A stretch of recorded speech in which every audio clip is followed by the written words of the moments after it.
तुम्हारे जैसा ध्यान लगा के तो कोई जॉब कर ही नहीं सकता। और तुरंत ही दूसरे क्षण मन क्या कहने लगता है, सबसे ज्यादा खराब तो तुम्हारा ही जॉब है। तो जहाँ भगवान जहाँ हो, भगवत चर्चा जहाँ हो, तो वहां जब मन को बैठना पड़ेगा जबरदस्ती, तो धीरे धीरे वो प्रशिक्षित हो जाएगा और उसे भी आनंद आने।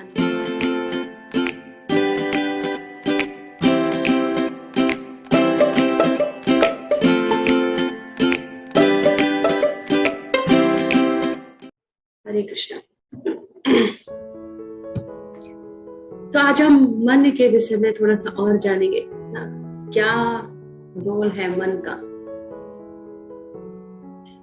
तो मन है जो जप करते समय हमारा मन को कैसे लगाएं, या मन को लगाने की आवश्यकता है या नहीं। जप करते समय मन क्या क्या कार्य करता है, इसको जानने का प्रयास करेंगे। तो मन के विषय में और अधिक जानकारियां जब भक्तगण इस एक मंत्र यानी तकनीक का प्रयोग करते हैं, तो उन्हें मन के विद्रोही स्वभाव का सामना करना पड़ता है। मन का विद्रोही स्वभाव, मन सदा से विद्रोही है। वह नहीं चाहता कि एक जगह लगे, क्योंकि मन बहुत ही चंचल है, एक जगह स्थिर होकर रहना नहीं चाहता।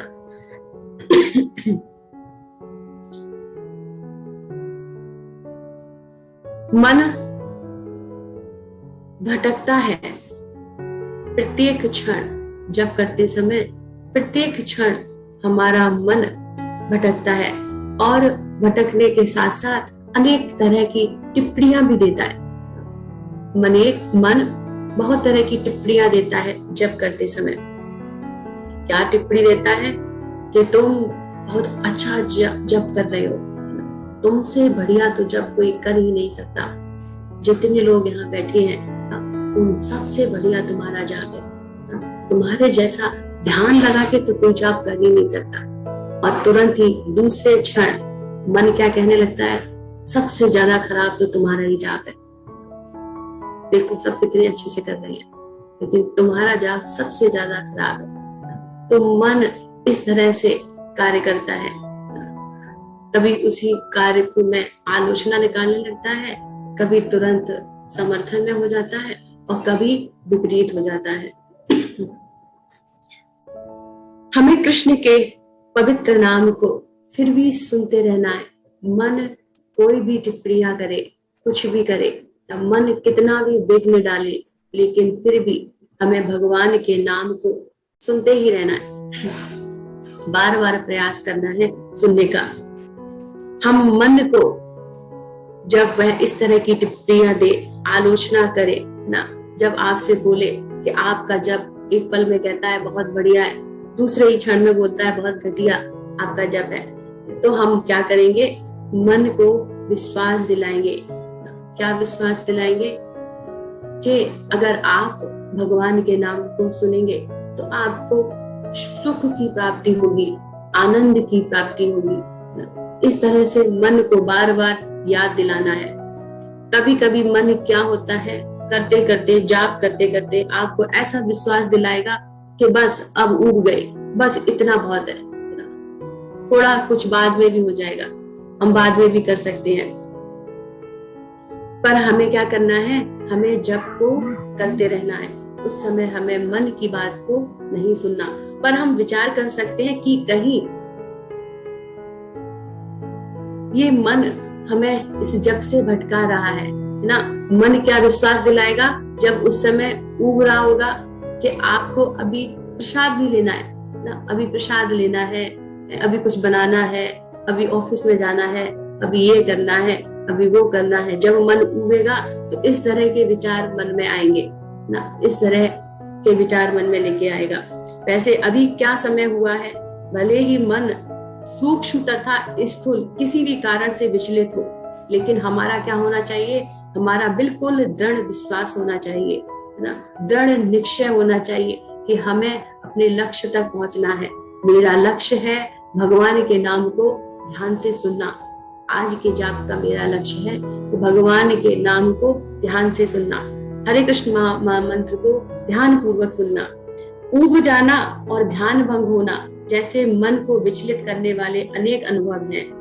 हम जो प्रतिदिन करते हैं यह सारे अनुभव इस मन के कारण है, और इस विचलित अवस्था का आस्वादन कराना मन का प्रिय कार्य है। क्या आपने कभी ध्यान दिया है कि आपको आज उबरे का एहसास दिला रहा ये मन कल आपको जिस काम में यानी कि जपा में आज आप उब रहे हैं, या फिर सेवा करने में आज आप उब रहे हैं, कल इसी जप में इसी सेवा में आपको आनंद आने वाला है। यह जप आपको आनंद प्रदान कर सकता है। कभी ऐसा विचार मन में आया? तो कल वही आपको आनंद प्रदान करेगा जब हम निरंतर इसके उगने पर भी, इसके हर क्षण जो ये प्रयास कर रहा है जब से आपको हटाने का, लेकिन फिर भी जब आप सुनने का प्रयास करेंगे ना, तो ये मन आपको विचलित नहीं करेगा, ये धीरे धीरे लगने का प्रयास करेगा, और इसे एहसास होगा कि इसी कार्य में हम आनंद प्राप्त कर सकते हैं। तो कल वही आपको आनंद प्रदान करा सकता है। इसका अर्थ यह है कि यह मन है जो कि इसके सन की स्वभाव है। क्या सन की स्वभाव है? संकल्प करना और विकल्प करना। तो संकल्प करना और विकल्प करना ये मन का व्यवहार है। मन हमेशा इसी में लगा रहता है। मन के दो कार्य होते हैं, संकल्प और विकल्प। पहले हम संकल्प करते हैं कि ठीक है, ऐसे ही ठीक है, हमें यहीं पर जप करना चाहिए। दूसरे ही क्षण मन में विचार आता है कि नहीं, यहाँ थोड़ा अच्छा नहीं लग रहा, खुली हवा में, ठंडी हवा में टहलते हुए जब करें तो ज्यादा अच्छा रहेगा। बाहर निकलते हैं, बाहर निकल के क्या लगता है कि नहीं, यहाँ तो बिल्कुल भी मन नहीं लग रहा, अंदर चले। तो ऐसे मन संकल्प और विकल्प करवाता है। इस मन के विचलित होने की बीमारी को ठीक करने का एक ही उपाय है। वह क्या उपाय है? भगवान के नाम को ध्यान पूर्वक सुनना।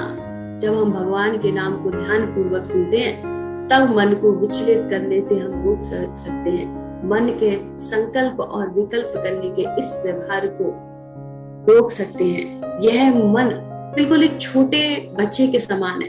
जैसे एक छोटा बच्चा है जो बहुत ही शरारती है ना, और जो अपनी शरारत के कारण हमारा ध्यान अपनी ओर आकर्षित करता है, परंतु एक छोटे बालक की भांति इसे सरलता पूर्वक किसी भी कार्य में लगाया जा सकता है। और जब वह उस कार्य में प्रगतिशील होता है, प्रगति करता है, तब वह क्या होता है? तब मन एकाग्र और शांत हो जाता है।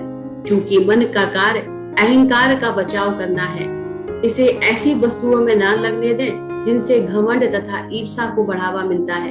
यह मन थोड़ा सा भी उकसाने पर उत्तेजित हो जाता है, और ऐसा अनुभव विशेषकर तब होता है जब हम अपना जप कर रहे होते हैं। यदि हमें ऐसा लगे कि हमारा अपमान हुआ है तो क्या होता है? तो यह मन पूर्णिमा के समय समुद्र में उठने वाले ज्वार भाटा के समान हमें अशांत कर देता है ना। तो अगर हमें कहीं पर भी लगे कि मेरा अपमान हुआ है, मेरे साथ किसी ने गलत व्यवहार किया है, तो अंदर से पूरा आग बबूला हो जाते हैं, है ना। बड़ा ही क्रोध आता है कि मुझसे ऐसा कहा, हिम्मत कैसी हुई मुझसे ऐसा कहने की। पहले खुद को तो देखो, खुद का आचरण देखो कैसा है। मुझसे कहने बैठी है, यानी कि हम श्रेष्ठ हैं, हमसे ऐसा कह ही नहीं सकते। तो ये मन का कार्य है, मन ऐसा करवाता है। अहंकार के कारण हम ऐसा कहते हैं, तुम्हारी हिम्मत कैसे हुई, है ना, तुम होते कौन हो मुझसे ऐसा कहने वाले।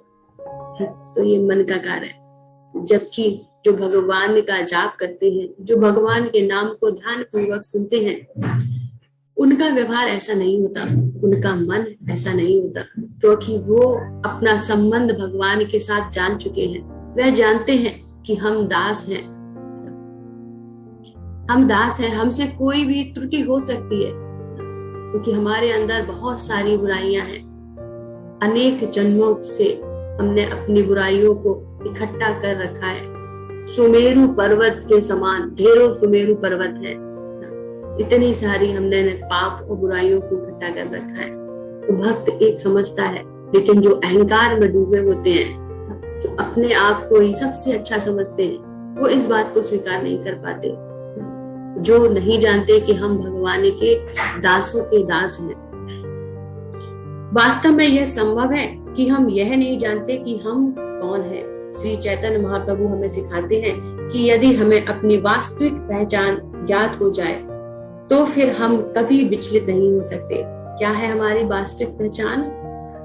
गोपिर भरतु पद कमलम दास दासानुदास जीवे स्वरूपे होए नित्य कृष्ण दास। ये क्या है हमारी वास्तविक पहचान?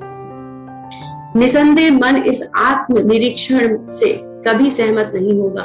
खिलौनों की दुकान में, ऐसे हम इस उदाहरण से इसको समझ सकते हैं कि एक जैसे छोटा सा बालक है, खिलौने की दुकान में पहुंच जाता है, तो उस बालक के पास चाहे कितने भी सारे खिलौने हो, चाहे सारे खिलौने हो जो उस दुकान में है, लेकिन वो बालक उस दुकान में जाकर जरूर मचलेगा, जरूर जिद करेगा कि मुझे ये खिलौना चाहिए। वैसे ही हमारा मन है ना, ये भी एक छोटे से बालक की तरह हमेशा मचलता रहता है। तो यह वैसे ही हमारा मन हमें अशांत करता है। तो भगवत गीता में मन की क्रिया विधि को स्पष्ट किया गया है।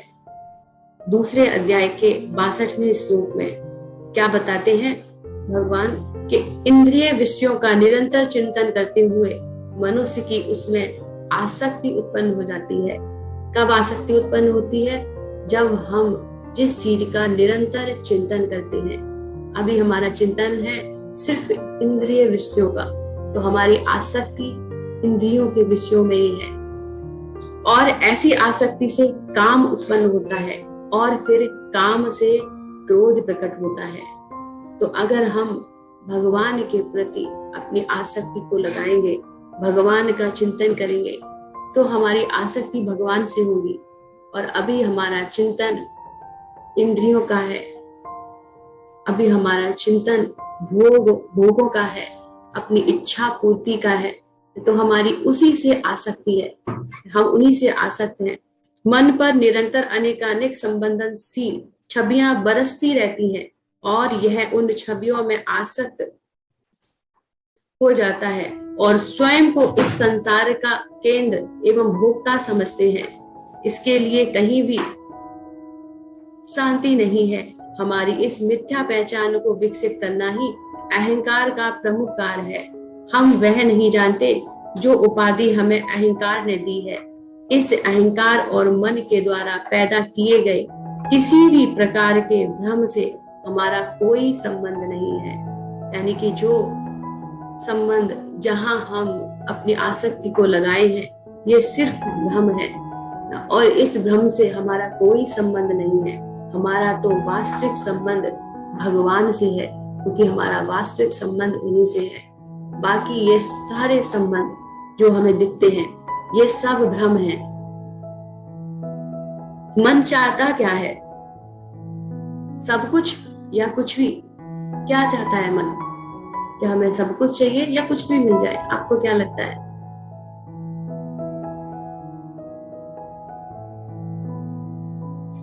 मन चाहता है कि यह असीमित वस्तुओं के साथ, कैसी वस्तुएं?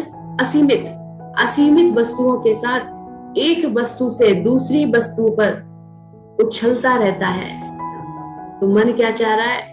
मन एक पर संतुष्ट नहीं होता या कुछ भी पर संतुष्ट नहीं होता। मन को क्या चाहिए? सब कुछ। हमें क्या चाहिए?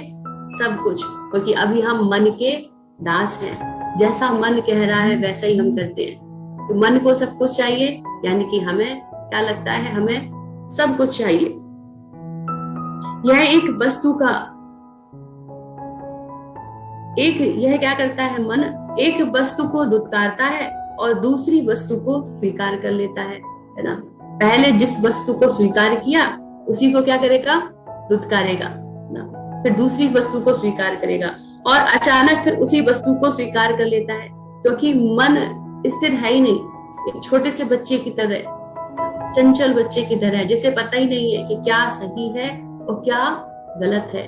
अगर मन को प्रशिक्षित नहीं किया जाएगा तो मन को पता ही नहीं होगा कि हमारे लिए क्या Hare Krishna, Hare Krishna.